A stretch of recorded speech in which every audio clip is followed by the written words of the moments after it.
hope you had a great day on the Jet Set. Coming up on today's show, I'm talking to Janine Tornatore about Labor Day travel destinations. And we're talking to Lillian Rafson, founder of Pack Up and Go, about a surprising way to take a vacation. And I've got your dose of travel inspiration coming your way. All this and more is about to take off right here on the Jet Set. Welcome aboard. Bobby Laurie and Nikki Noya have your ticket to travel, food, fitness, and everything you need for an on-the-go lifestyle. Grab your boarding pass. It's time to Jet Set. It's time to fall into travel news on Here's This, powered by thejetset.com.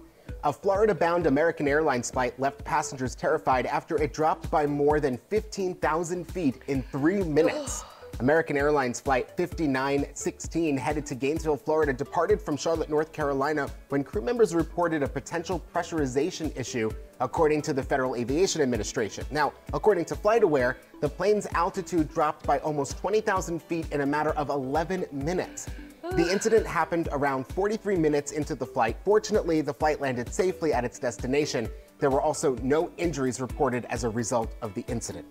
Okay, if you're going, because I have been flying and then just dropped. You have? Yes. Oh. And it actually kind of changed the way I fly now, because as you know, like, I really do not like turbulence. I get nervous, and you're like, no, turbulence is actually a good thing. That means the plane is moving. But because of that one instance, even now I still get like a little bit nervous. But if you're 3 minutes going down, like, is that just like you think you're descending for no reason? Like, what is that? You've got to feel, I mean, that quickly, you've got to feel, like, you have to know. Like, it's going to feel almost like a roller coaster. Has that ever happened to you when that just all of a sudden? No. See, I am literally only flying with you from now on, because you are, I mean, I don't even know how many thousands or hundreds of flights I've operated as a flight attendant. None of that stuff's ever happened to me. Even as a passenger, like, I mean, I've had extreme turbulence, but I've not had. What was like the most extreme turbulence? Like, what happened? Okay, so like, I do remember specifically as a flight attendant, the captain telling us, like, we're about to hit this extreme weather, like, basically hold on, because we didn't have time to sit down. And were you in a big plane or a little one? We were on a normal, it was an Airbus 320, so it was a normal, like, domestic size airplane. Like 3 and 3? Not an international, no, 3 and 3. Okay. But like, I do remember there being a line for the bathroom in the back of the plane, and I told everyone, like, you all better go sit down and you better hurry up because it's gonna get bumpy. And everyone's like, well, I really have to go to the bathroom. I'm not gonna do this. Okay, fine. And there's like this little handle in the back, and I was holding onto it, and literally my feet left the ground. And like, I was airborne, cups were flying everywhere, and people were then screaming, what do I do? What do I do? I was like, well, I told you should have sat down. Oh my God. Yeah. See, that just makes me nervous. Stuff was everywhere. To think about Liquid it. was dripping from the ceiling. No way. Well, because everyone's cups flew into the air. Oh my God. But we were ready for it. We warned them, but no one listened. You know, come on, guys. No. Oh my, was that like one of the scariest things that It wasn't even scary because I knew it was coming. Like, Yeah. I mean, I don't know. I've never had like oh no. I mean, I've had an aborted landing that we weren't ready for. What happened? We got blown off the runway in Seattle. What? Like, the wheels touched down and then the wind blew, so we kind of went sideways, and then the pilots just took off again. And even that wouldn't be scary. It's more like, uh-oh, what's happening? Because you can't see from where you're sitting. Yeah.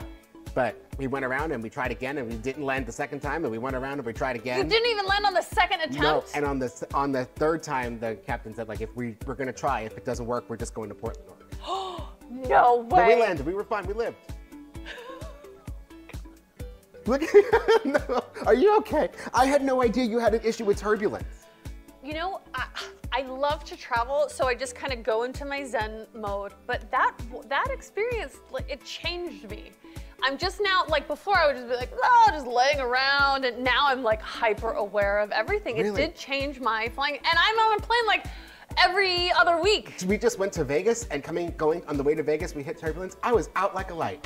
I know, actually, but traveling with you does comfort me. I feel a little bit safer when you're with me. Well, good, I'm glad. I'm glad I can assist in some way. We'll be right back in 30 seconds with more of the Jet Set. When it comes to parenting, ensuring your child's nutrition is a top priority. But what do you do when lunchboxes come home virtually untouched? Well, fear not. Joining us now with the ultimate guide on how to conquer the lunchtime challenge and ensure your kids are getting the nutrients they need is childhood nutrition expert, Dr. Nicole Avina. Thanks for being here, Dr. Avina. Oh, thanks so much for having me. What are some creative strategies parents can employ to encourage their kids to eat their packed lunches? Well, one of the things that I often recommend is to be repetitive. Parents often give their child a healthy snack and then their kid doesn't like it and then they move on to a different snack. Actually, it can take up to 15 times for kids to develop acceptance for new foods, so keep at it. Also, it's a great idea to get kids involved with the process. Let them help pack their lunch. Let them help to select the snacks. Let them help cut up fruit. Having them be a part of the process is a great way to get them to enjoy the food that they're eating. How can nutritional supplements play a role in supporting children's nutrition when regular lunches aren't fully consumed? Absolutely. So what nutritional supplements can do is really to fill those nutrient gaps that kids aren't getting from food. This could be when they're not eating their lunch or if we have a picky eater on our hands. And Smarty Pants supplements have a variety of gummy options that are really great for kids. They have a kids formula. They also have a kids formula with fiber that has vitamin D3 in it, and it's designed to help support the immune system. And I also really love their kids prebiotic and probiotic immunity formula. It's great because it has 2 different strains of probiotics in it that can help to support digestive health, but also help to support the immune system at the same time. Where can we go to learn more? So you can learn more at smartypantsvitamins.com or on their Instagram at smartypants. And their products are available nationwide. You can find them online and also on Amazon and in retailers throughout the country. Thank you, Dr. Avina. Thank you. We've got to take a quick break, but we've got lots more of the Jet Set coming up in just 60 seconds, which is actually just 1 minute. It's so fast. Thank you for translating that for us.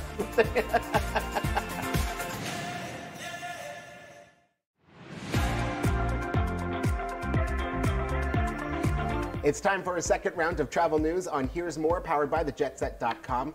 A startup founder surprised passengers when he boarded an American Airlines flight from Los Angeles to New York with his Great Dane dog, said the New York Post.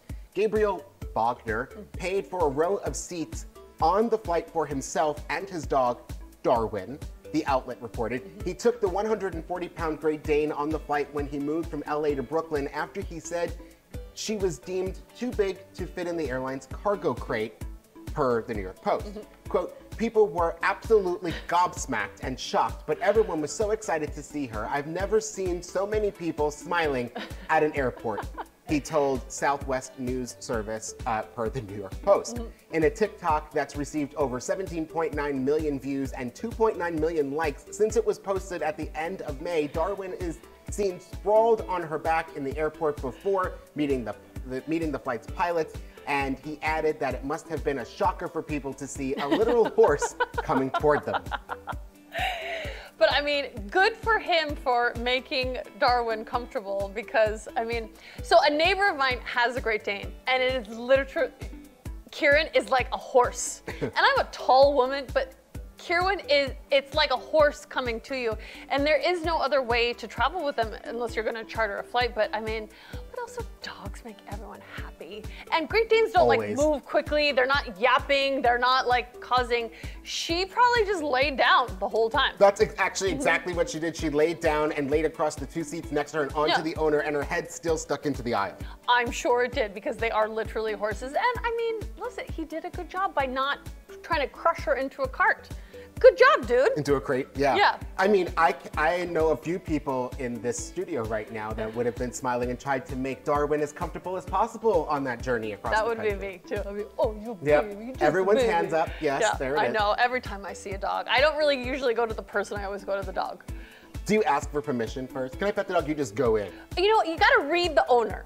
If I get a good vibe from the owner, I kind of just ignore them and go straight to the dog. But sometimes if you get like a vibe, you gotta ask like, who's Sometimes I like dog? dogs more than people.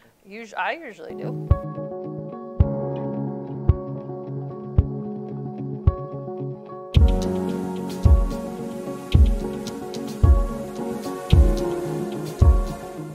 Well, ladies and gentlemen, I have done it again. I have found another most interesting person in the world. Dr. C. Coleman Brown is a renowned plastic surgeon, and he has been featured in New York Times, Capital File, DC Modern Luxury, and The Washingtonian, where he was featured in articles as well as voted one of the Washingtonian magazine's top doctors? Oh, look at you. When he is not one of DC's top plastic surgeons, maybe you can find him heli-skiing or skydiving or doing something very adventurous. Dr. Brown, welcome to the show. Thank you. Thanks for having me. So, okay, a lot of people are doing medical tourism and they're traveling out of the country because they're seeing like, oh, if I go to this country, I can have some procedures done at a very kind of maybe lower price or faster. How do you feel about that? Well, it's a very interesting topic, and it could be very dangerous. But before we get into that, you have to understand that there are internationally renowned plastic surgeons all over the world. And some of our best plastic surgeons are in other countries. However, the problem is the economies are a little bit different. And so having surgery in a location where the cost is cheaper certainly seems attractive. But as we may have heard in recent news, there was a tragedy in Mexico with some folks who were traveling for medical tourism, which didn't end well, unfortunately. And so that's always the concern. We pride ourselves here in the United States of having pretty rigid testing and rigid training so that those criteria are pretty standardized across our field.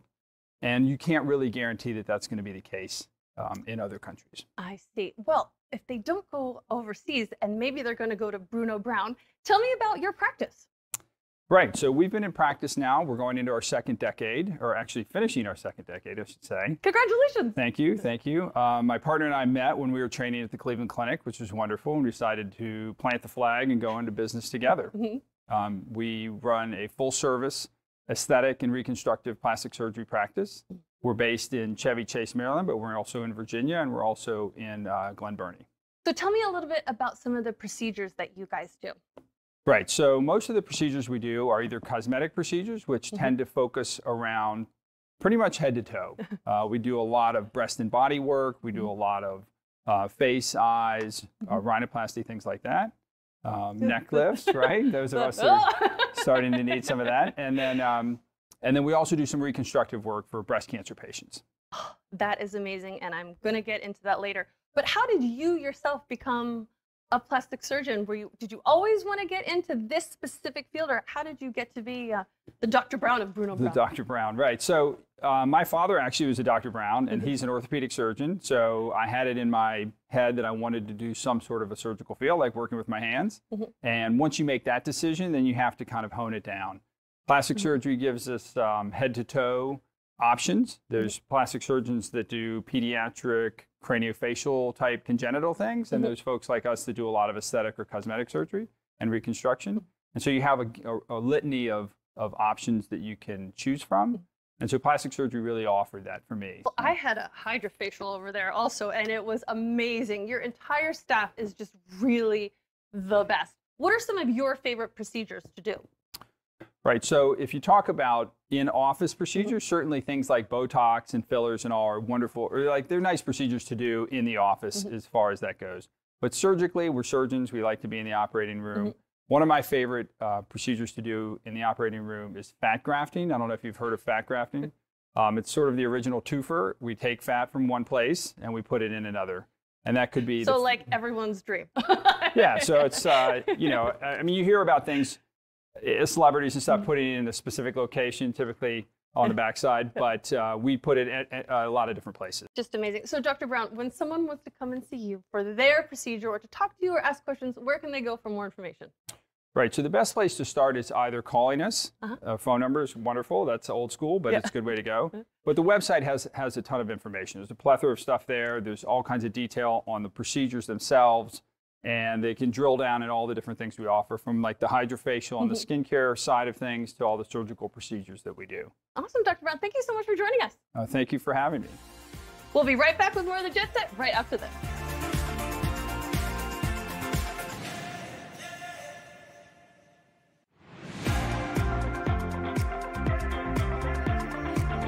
Have you ever wanted to go on a girls' trip, but no one can decide where to go or what to do? How about that boys' trip to go ATVing or that dream concert? Well, I found the best company to get you on that trip. It's Pack Up and Go. Founded in 2016, Pack Up and Go was created to help travelers explore the U.S. with ease and spontaneity. And Joining us today is founder Lillian Rafson. Hey, Lillian, welcome to the show. Hi, thanks so much for having me. Okay, Lillian, I absolutely love your company. How did this idea come about? I started the company in 2016 when I was 23 years old, and I knew nothing about business, nothing about the travel industry, but I was traveling around Eastern Europe, and I heard about the concept of surprise travel while I was abroad. And it dawned on me that at that point, I had been to more countries than I had states in the US. And I realized, I had always thought about going to Charleston or Boston or Denver or Seattle, and I just never actually took those trips. And I started thinking about all of the impacts that travel can have on local economies. And I thought that surprise vacations within the United States would be the perfect way to reinvoke a little bit of fun into vacation and also help these local economies by sending people to places that they might not think to visit organically. Okay, so how actually does this work? Yeah, it's a really fun process. So we always say that we want this to be the easiest and the most exciting trip you ever take. When our travelers sign up for a pack up and go trip, you can choose between all 4 types of trips that we offer. You can fly to your destination, do a road trip to a city, do an outdoors road trip, or do a you pick trip where you choose the destination and we plan the surprise from there. So once you've chosen, and once you've chosen how you want to travel, you then complete our pre-trip survey. So you tell us your travel dates, your budget. We ask where you've been recently, what trips you have coming up, your hobbies and interests, dietary restrictions, anything else we need to know. So for you, that's it. We then have a team of travel planners who read through each and every pre-trip survey. This is not an algorithm that's spitting out a vacation for you. These are real humans planning. And we choose your destination for you. We make your reservations, we book your travel, accommodation, we curate recommendations. Since you don't know where you're going, you don't have time to do research. So we do all of that for you based on your pre-trip survey. And then that is amazing. Yeah, the last step is that a week before you leave, we email you with the weather forecast, what to pack. So we'll tell you hiking boots or a bathing suit or a winter coat, depending on where and when you're going, and what time to be at your airport for your departure. Oh my God. Lillian, you guys take care of absolutely everything. I really just need to show up. Yes, that's truly it. You just have to show up.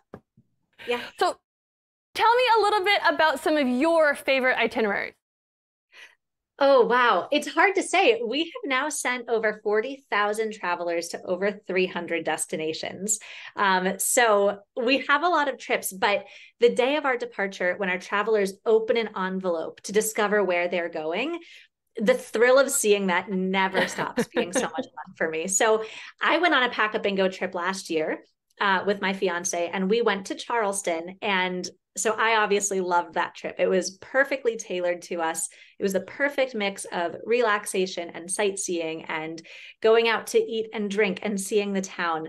But we've planned some amazing trips for friends coming from 5 different cities around the country, and we have them meet up in their destination. So if they tell us that they love live music and cocktails and history, then maybe New Orleans is a great fit for them, or maybe it's Austin. It's so dependent on who the travelers are and what they tell us they love to do. It's hard to pick a favorite. Lillian, this is such a good idea. And actually, I'm going through the same thing because my girlfriends we're busy moms, we're professionals, and we can never kind of like commit to, we really want to do a wine tasting. And just for you guys to take the kind of the minutia and the grunt work out of everything and planning something, and we just have to show up. It is such a good idea, and I'm going to be doing this soon. I absolutely love it. But do you guys do international trips, or is it in North America? Where do the trips go to? Our trips are all within the United States, so departures and arrivals in the US. So you know that you don't need your passport, you can use your phone, you have the currency. We think that with the element of surprise, keeping it domestic really simplifies the surprise. And we do offer 24/7 support in case anything comes up during your trip. So if your flight is delayed or canceled, we are there to help you. So we always say, you relax. We'll do all the stressful part of planning a trip and servicing the trip. Lillian, I just absolutely love this. Where can people go for more information and to book their own Pack Up and Go trip? Our website is packupgo.com, or you can follow us on social media. On Facebook, we are PackUpGo, and on Instagram and TikTok, we are PackUpGo_travel. Thank you so much for joining us, Lillian. Well, we have to take one last break, but I've got your dose of travel inspiration still to come, and you don't want to miss it.